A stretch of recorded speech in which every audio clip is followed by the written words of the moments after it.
Political science. बच्चों, हम लोग यूरोपीय संघ का अध्ययन कर रहे थे, जिसमें सत्ता के वैकल्पिक केंद्र के अंतर्गत हम यूरोपीय संघ का अध्ययन कर रहे थे।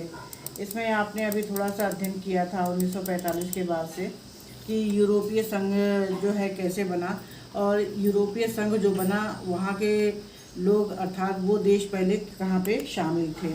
तो वो देश पहले जो है अमेरिका के ग्रुप में शामिल थे, तो अमेरिका ने ही बहुत सारी चीज़ें बनाई उनके लिए, और आगे चल कर के ये अपना एक संगठन बनाया जो यूरोपीय संघ के नाम से जाना गया।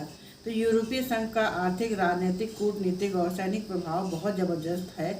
2005 में यह दुनिया की सबसे बड़ी अर्थव्यवस्था के रूप में दिखाई दे रही थी, और इसका सकल घरेलू उत्पादन 12,000 अरब डॉलर से भी ज़्यादा है, जो अमेरिका से थोड़ा कम है।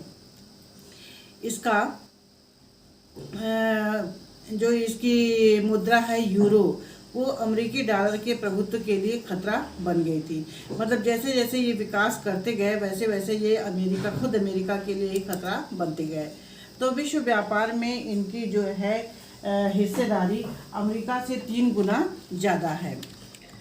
अमेरिका से 3 गुना ज़्यादा है, और इसी के चलते अमेरिका और चीन में व्यापारिक संबंधों में पूरी धौंस के साथ ये बात करते हैं। मतलब सोवियत संघ जो है व्यापार में अमेरिका से या और देशों से जो है ये पूरे धौंस के साथ बात करते हैं। क्यों बात करते हैं? क्योंकि इनकी बराबरी अमेरिका से है, और ये अमेरिका से थोड़ा ज़्यादा भी है।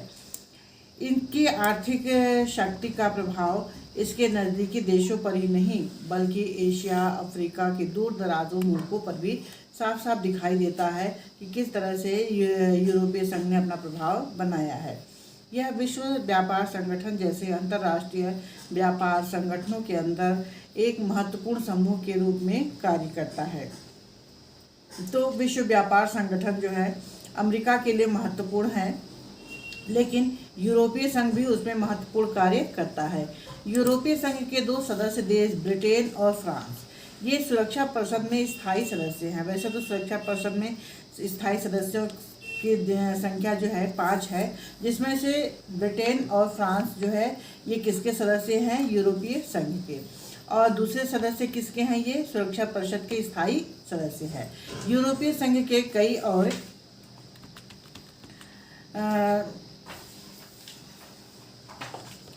यूरोपीय संघ के जो है कई और देश सुरक्षा परिषद में शामिल हैं, और उनका प्रभाव जो है दिन प्रतिदिन कैसा होता जा रहा, बढ़ता जा रहा है, और लोगों के लिए एक उदाहरण बनता जा रहा है।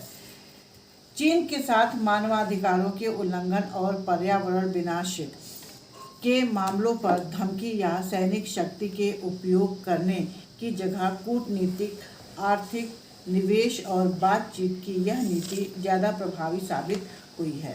तो ये देखा गया है कि चीन ही नहीं, जैसे चीन ने पर्यावरण को सबसे ज़्यादा नुकसान पहुंचाया है, तो उसको धमकी देने के लिए भी ये कह लीजिए कि यूरोपीय संघ जो है उसका प्रभाव दिखाई देता है।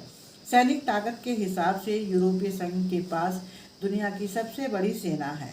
मतलब यूरोपीय संघ में जितने भी देश शामिल हैं उन सबके सैनिकों को मिला करके देखा जाए तो दुनिया की सबसे बड़ी सेना इस संगठन के पास मानी जाती है। इसका कुल रक्षा बजट अमेरिका के बाद सबसे अधिक है। मतलब इससे ज़्यादा किसका और है? अमेरिका का है। तो अमेरिका के बाद जो दूसरे नंबर पे आता है वो कौन है? यूरोपीय संघ।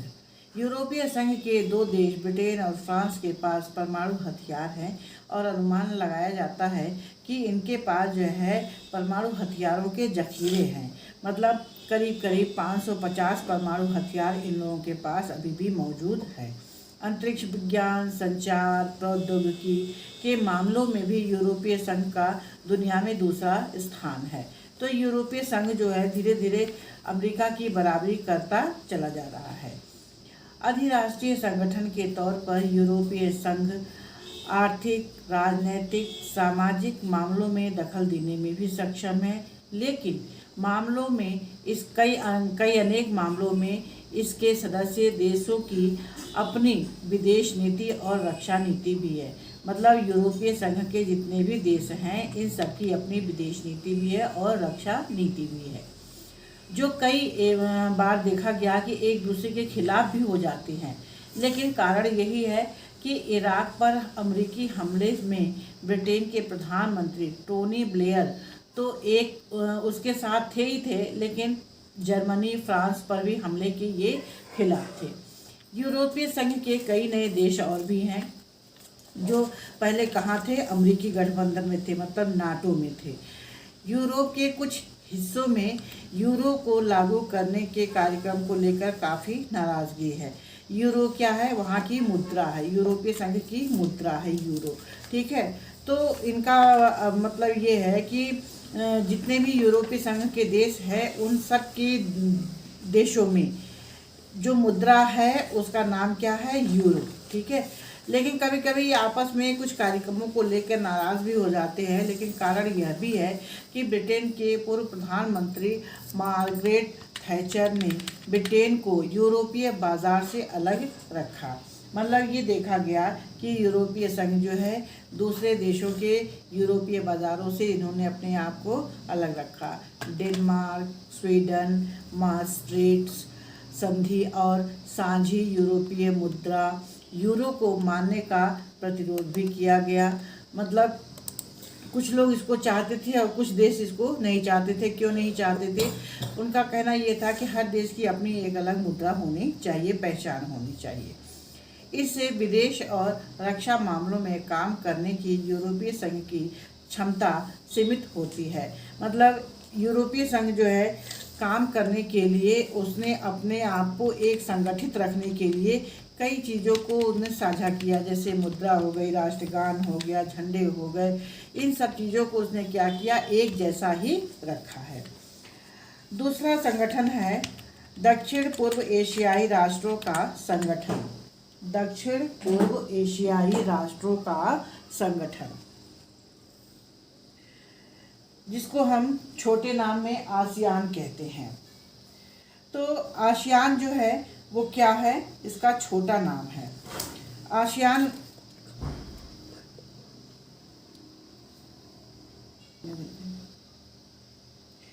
दक्षिण पूर्व एशियाई राष्ट्रों का संगठन आसियान। तो आसियान देखा गया कि ये यूरोपीय संघ की तरह ये भी क्या है, एक संगठन है, ठीक है। और दक्षिण ये क्या है कि इसमें कौन कौन से देश शामिल हैं, दक्षिण एशिया के देश इसमें शामिल हैं। दूसरे विश्व युद्ध से पहले और उसके दौरान एशिया का यह हिस्सा बार बार यूरोपीय और जापानी उपनिवेशवाद का शिकार हुआ।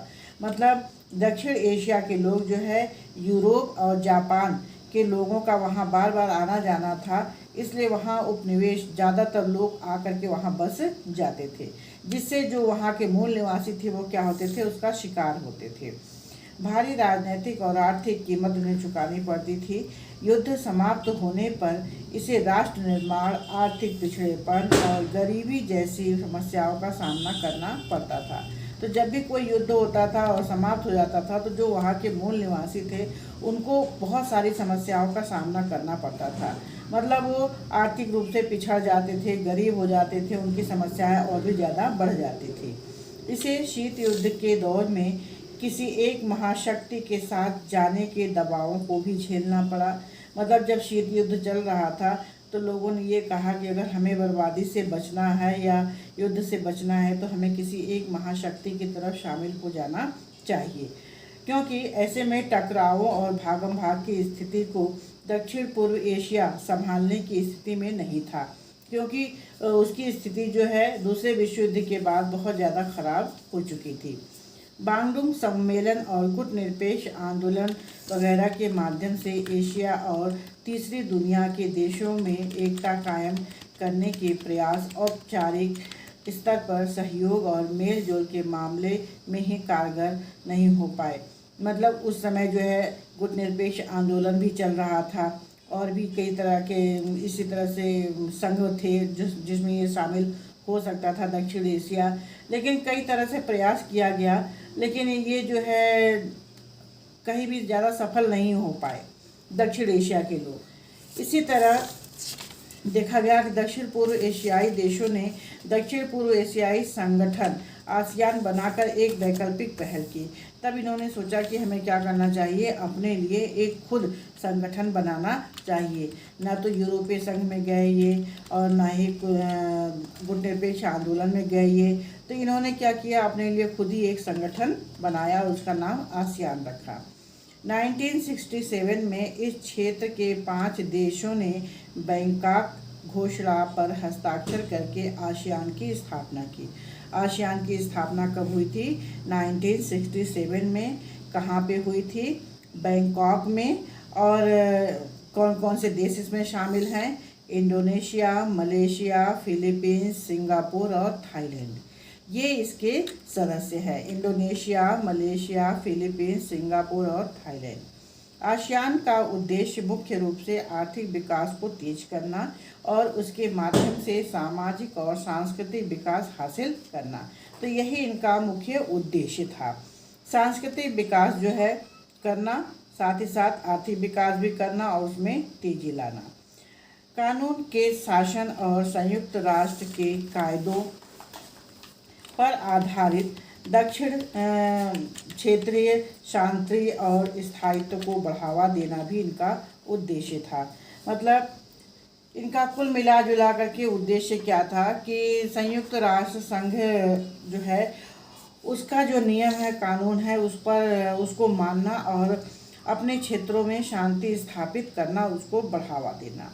बाद के वर्षों में Brunei, Darussalam, Vietnam, Laos, Myanmar, Cambodia भी आसियान में शामिल हो गए।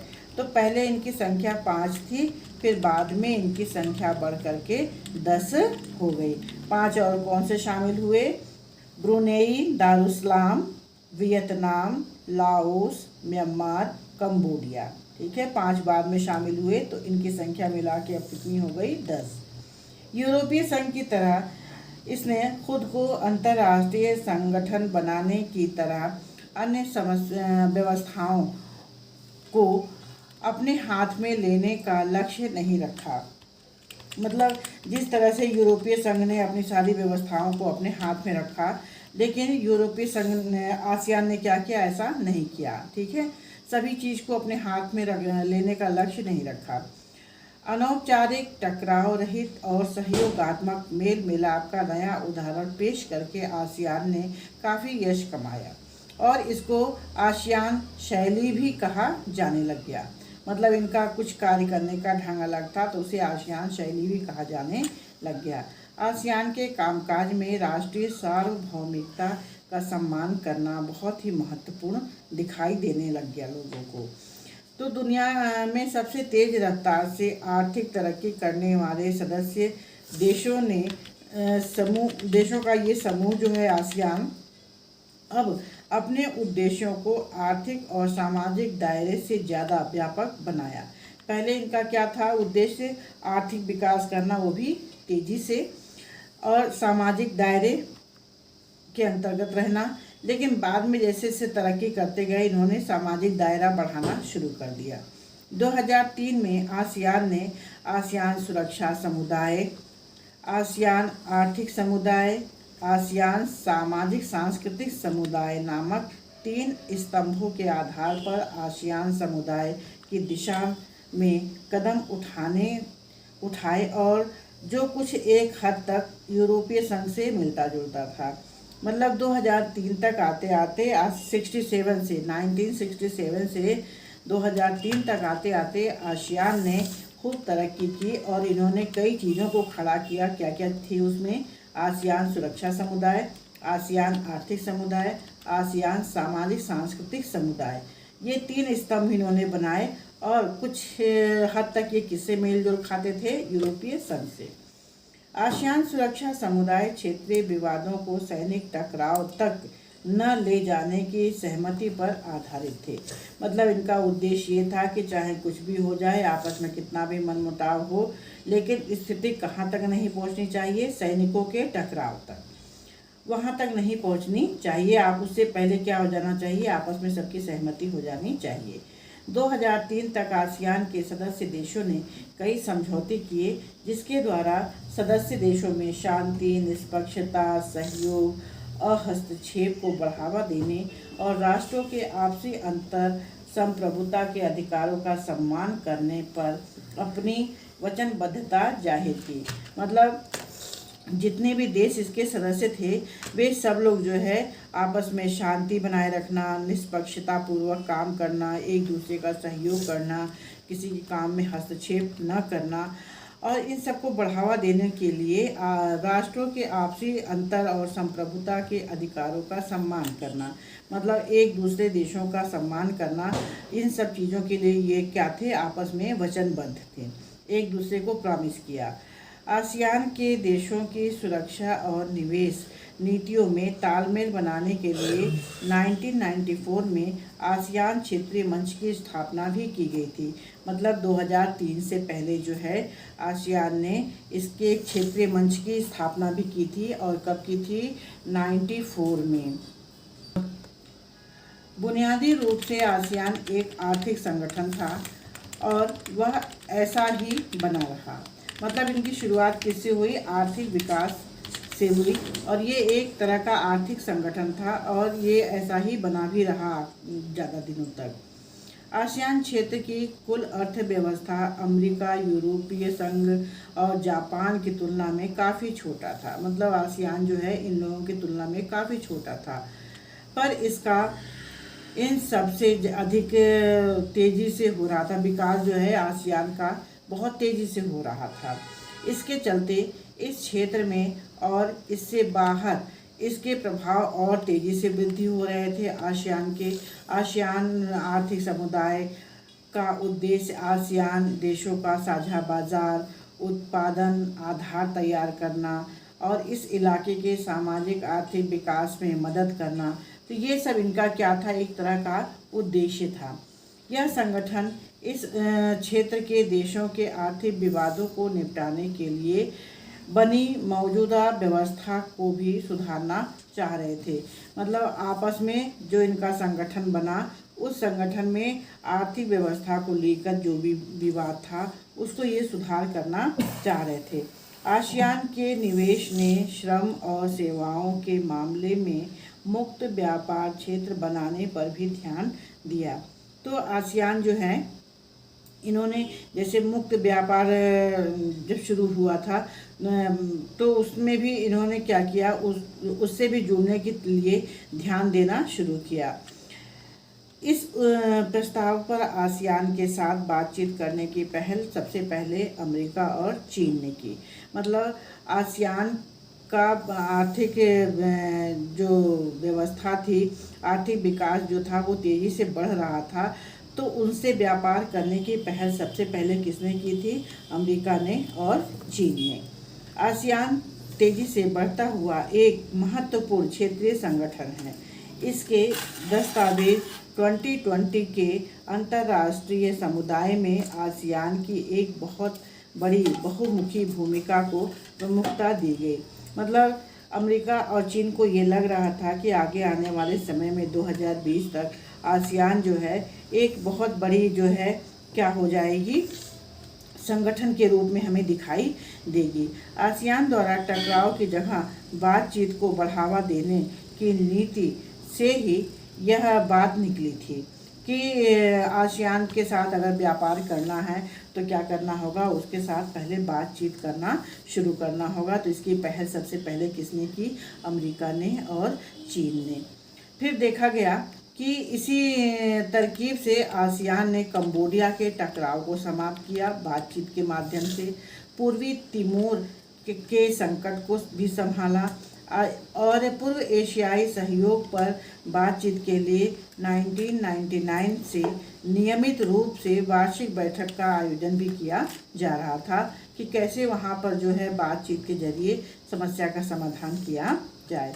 आसियान की मौजूदा आर्थिक शक्ति खास तौर से देखा गया कि भारत और चीन जैसी तेज़ी से विकसित होने वाले एशियाई राष्ट्रों के साथ व्यापार और निवेश के मामले में उनकी प्रासंगिकता ने इसे और भी ज़्यादा आकर्षक बना दिया।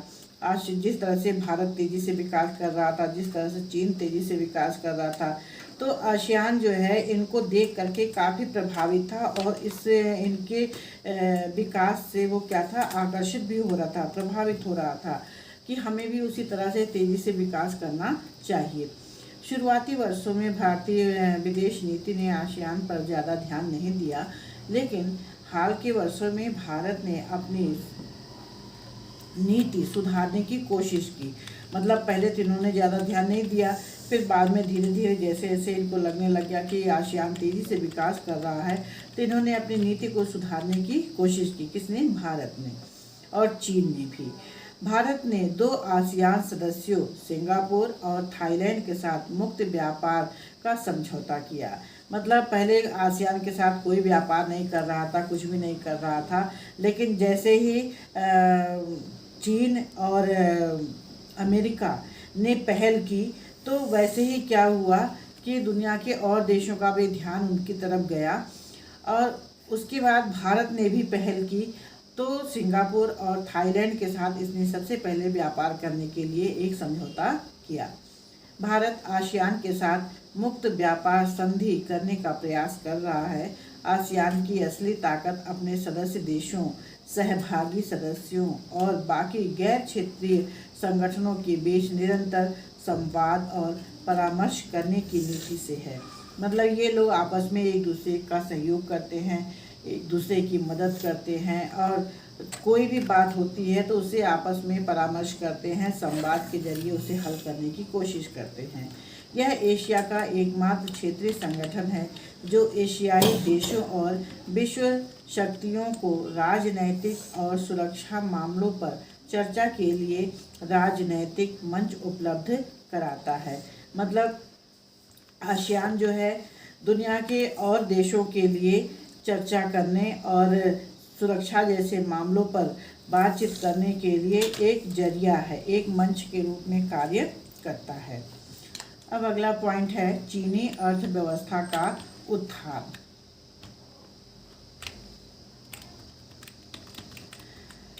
तो आपने अभी यूरोपीय संघ का अध्ययन किया, आसियान का अध्ययन किया।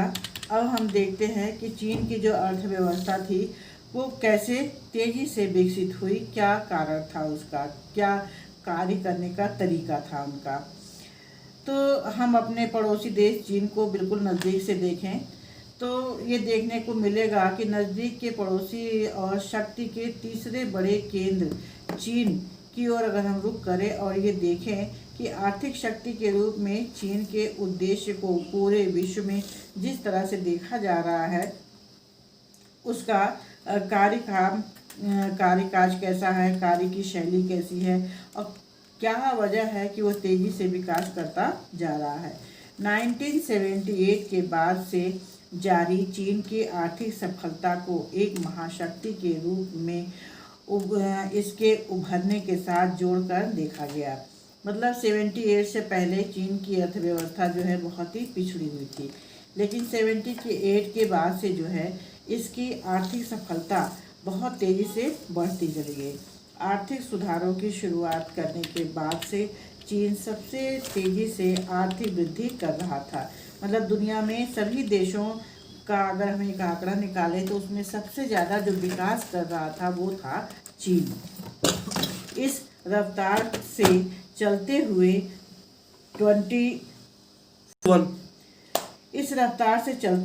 2040 तक दुनिया की सबसे बड़ी आर्थिक शक्ति अमेरिका से भी आगे निकल जाएगी। मतलब ये कहा जा रहा था कि अगर चीन उसी तरह से तेज़ी से विकास करता रहा तो 2040 तक आते आते क्या हो जाएगा, वो दुनिया में आर्थिक विकास सबसे तेज़ी से कर लेगा, अर्थात अमेरिका से भी आगे निकल जाएगा। लेकिन बच्चों, जो आज की स्थिति चल रही है, कोरोना काल चल रहा है, वो जो महामारी चीन के द्वारा आई हुई है, तो उन सब चीज़ों को देखते हुए अब हम ये अनुमान लगा सकते हैं कि चीन की अर्थव्यवस्था जो है वो क्या हो चुकी है, उसमें ब्रेक लग चुका है। तो जो 2040 तक दुनिया में सबसे आगे निकलने की बात हो रही थी, अब क्या हो गया है, उस पर ब्रेक लग गया है। आर्थिक स्तर पर अपने पड़ोसी मुल्कों से जुड़ाव के चलते चीन पूर्व एशिया का विकास का इंजन बना हुआ था। मतलब जैसे अभी आपने आसियान के बारे में पढ़ा, और आसियान से अमेरिका और चीन ने सबसे पहले व्यापार शुरू किया था। तो चीन को ये क्या मान रहे थे लोग, अपना एक इंजन की तरह मान रहे थे आसियान के लोग। तो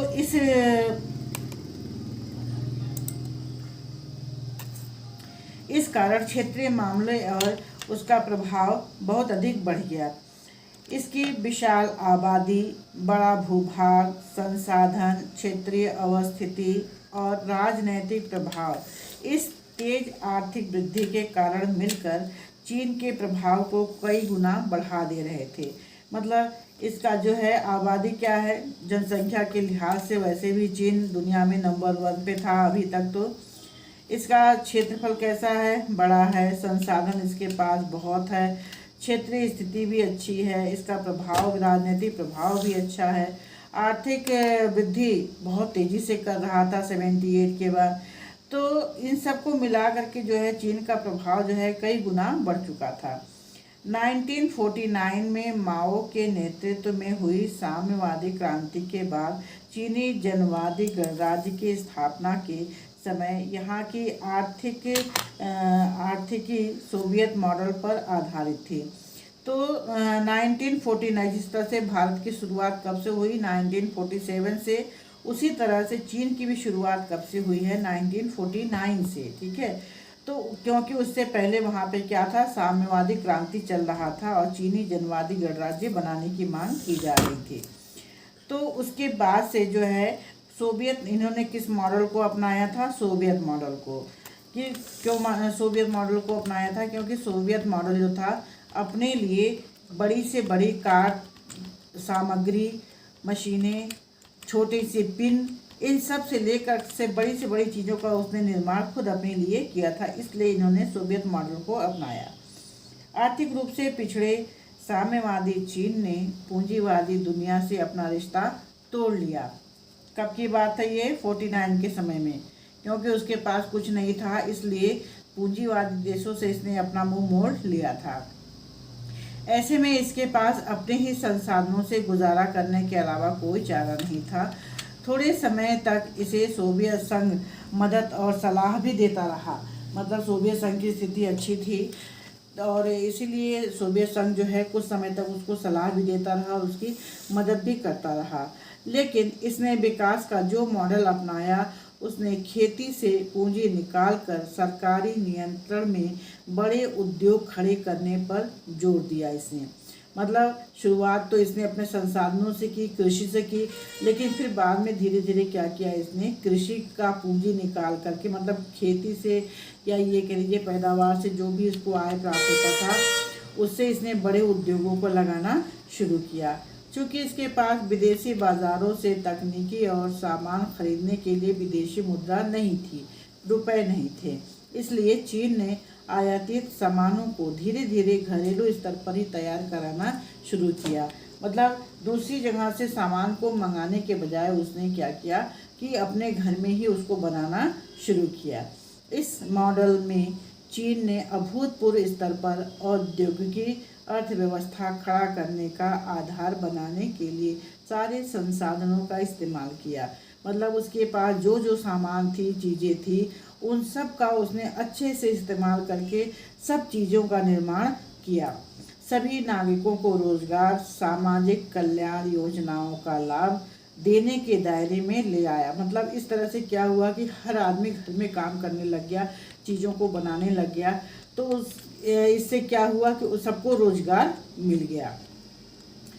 और अपने नागरिकों को शिक्षित करने, उन्हें स्वास्थ्य सुविधाएं उपलब्ध कराने के मामले में चीन सबसे विकसित देशों में आगे निकल आया। मतलब कुछ समय के बाद ये देखा जाने लग गया कि चीन के नागरिक शिक्षित, स्वास्थ्य संबंधी सुविधाएं, शिक्षा संबंधी सुविधाएं, रोजगार, सब कुछ उनके पास उपलब्ध हो गया। अर्थव्यवस्था का विकास भी 5 से 6% की दर से बढ़ने लग गया। लेकिन साथ ही साथ और क्या बढ़ने लग गई, उनकी जनसंख्या 2-3% से वार्षिक वृद्धि जो है इस विकास के दर पे पानी फेर जाता। मतलब जितनी तेजी से ये विकास कर रहे थे, पैसे कमा रहे थे, उतनी तेजी से इनके यहाँ जनसंख्या बढ़ रही थी। और वो बढ़ती हुई जनसंख्या जो है क्या कर रही थी, विकास दर पर पानी फेर रही थी। खेती की पैदावार उद्योगों की पूंजी पूरी ज़रूरत लायक अवशेष नहीं दे पाती थी। मतलब खेती जो थी, बड़े बड़े उद्योगों की ज़रूरत पूरा करने भर का वो वहाँ से अनाज या ये कह लीजिए कि सामान नहीं निकल पाता था। सोवियत संघ के राज्य नियंत्रित आर्थिकी के संकट की चर्चा हम दूसरे अध्याय में कर चुके हैं कि किस तरह से सोवियत संघ ने भी अपने आप को खड़ा किया। ऐसे ही संकट का सामना चीन को भी करना पड़ा और ऐसे ही संकट का सामना भारत ने भी किया। ऐसे ही संकट का सामना जो है दुनिया के बहुत से देशों ने किया है। इसका औद्योगिक उत्पादन पर्याप्त तेजी से ही नहीं बढ़ रहा था, विदेशी व्यापार ना के बराबर था और प्रति व्यक्ति आय बहुत कम थी। तो जैसे जैसे जनसंख्या इनकी बढ़ रही थी, वैसे वैसे धीरे धीरे क्या हो रही थी, सभी चीज़ों में गिरावट आनी शुरू हो गई। चीनी नेतृत्व ने 1970 के दशक में कुछ बड़े नीतिगत निर्णय लिए। चीन ने 1972 में अमेरिका के साथ संबंध बनाकर अपने राजनीतिक और आर्थिक एकांतवास को ख़त्म किया। तो जब चीन ने देखा कि हम कितनी भी कोशिश कर ले, लेकिन हमारा विकास जो है उतनी तेज़ी से नहीं हो पा रहा है, तो उसने जो है ये इस बात को छोड़ दिया कि हम अकेले विकास नहीं कर सकते, विकास करने के लिए किसी न किसी के साथ की आवश्यकता होगी। तो उसने सबसे पहले संबंध किससे बनाए, अमेरिका से। 1973 में प्रधानमंत्री चाउ एन लाई ने कृषि, उद्योग, सेना, विज्ञान, प्रौद्योगिकी के क्षेत्र में आधुनिकीकरण के 4 प्रस्ताव रखे। किसके साथ सामने रखे उन्होंने, अमेरिका के सामने, जिससे उन्होंने संबंध बनाए। ठीक है, क्या 4 प्रस्ताव थे, कृषि, उद्योग, सेना, विज्ञान और प्रौद्योगिकी के क्षेत्र में।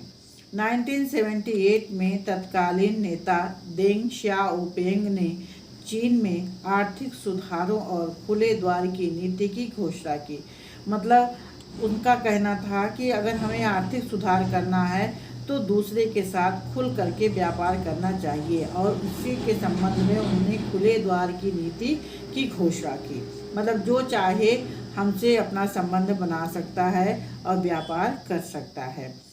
अब नीति यह हो गई कि विदेश पूंजी और प्रौद्योगिकी के निवेश से उच्चतर उत्पादकता को प्राप्त किया जाए। बाजार मूलक अर्थव्यवस्था को अपनाने के लिए चीन ने अपना तरीका आजमाना शुरू किया। मतलब अपने आप को बढ़ाने के लिए, ऊंचे स्तर तक ले जाने के लिए उसने जो है एक नया तरीका अपनाया और हर किसी से क्या करने लग गया, दोस्ती करने लग गया और व्यापार करने लग गया। चीन ने शॉक थेरेपी पर अमल करने के बजाय अपनी अर्थव्यवस्था को चरणबद्ध ढंग से खोला। मतलब धीरे धीरे जो है दुनिया के विकसित देशों से इसने क्या किया, दोस्ती की, संबंध बनाए और व्यापार करना शुरू कर दिया। 1982 में खेती का निजीकरण किया गया और इसके बाद 1998 में उद्योगों का, मतलब 82 में खेती का निजीकरण उसने किया, फिर 98 में बड़े बड़े उद्योग धंधों का। व्यापार संबंधी अवरोधों को सिर्फ विशेष आर्थिक क्षेत्रों के लिए ही हटाया गया, जहां विदेशी निवेशक अपने उद्यम लगा सकते थे। नई आर्थिक नीतियों के कारण चीन की अर्थव्यवस्था को अपनी जड़ता से उबरने में मदद मिली। मतलब जब चीन ने दूसरों से दोस्ती करनी शुरू कर दी तो अपनी जड़ता मतलब गरीबी से उसे उबरने में काफ़ी सहायता मिलने लग गई, मदद मिलने लग गई। कृषि के निजीकरण के कारण कृषि उत्पादों तथा ग्रामीण आय में उल्लेखनीय बढ़ोतरी भी हुई। ग्रामीण अर्थव्यवस्था में निजी बचत का परिमाण और बढ़ गया और इससे ग्रामीण उद्योगों की तादाद बड़ी तेज़ी से बढ़ने लग गई। मतलब गांव में लोगों ने ज़्यादा उद्योग धंधे लगाने शुरू कर दिए, काम करना शुरू कर दिया। उद्योगों और कृषि दोनों ही क्षेत्रों में चीन की अर्थव्यवस्था में वृद्धि बड़ी तेज़ी से होने लग गई। व्यापार के नए कानून, विशेषकर आर्थिक क्षेत्रों में स्पेशल इकोनॉमिक जोन का उसने निर्माण किया, है ना। मतलब आर्थिक क्षेत्रों में विशेष रूप से उसने निर्माण किया। विदेश व्यापार में उल्लेखनीय वृद्धि भी की। दूसरे देशों से व्यापार करने में चीन पूरे विश्व में प्रत्यक्ष विदेशी निवेश के लिए सबसे आकर्षक देश बन के उभरा। मतलब चीन के साथ हर कोई अब व्यापार करने लग गया था और चीन जो है इस चीज़ को लेकर के दुनिया का क्या बन गया, एक आकर्षण का केंद्र बन गया। चीन के पास विदेशी मुद्रा अब का जो है अब विशाल भंडार हो गया और इसके दम पर चीन दूसरे देशों में निवेश करने लग गया। मतलब जैसे जैसे उसके पास पैसे आने लग गए वैसे वैसे उसने क्या किया, अपने पैसों को दूसरे देशों में निवेश करना शुरू किया। चीन 2001 में विश्व व्यापार संगठन में भी शामिल हो गया और इस तरह दूसरे देशों के लिए अपनी अर्थव्यवस्था खोलने की दिशा में चीन ने एक कदम और आगे बढ़ाया। अब चीन की योजना विश्व आर्थिकी से अपने जुड़ाव को और गहरा करके भविष्य की विश्व व्यवस्था को एक मनचाहा रूप देने की है। मतलब वो चाह रहा है कि हम जितना भी कमा रहे हैं, जमा कर रहे हैं, उसको जो है हम क्या करें कि एक निवेश करते रहें और निवेश करने के बाद जो है आगे भविष्य में हम एक अपने मन की जो है व्यवस्था बनाएंगे और बनाने की कोशिश करेंगे।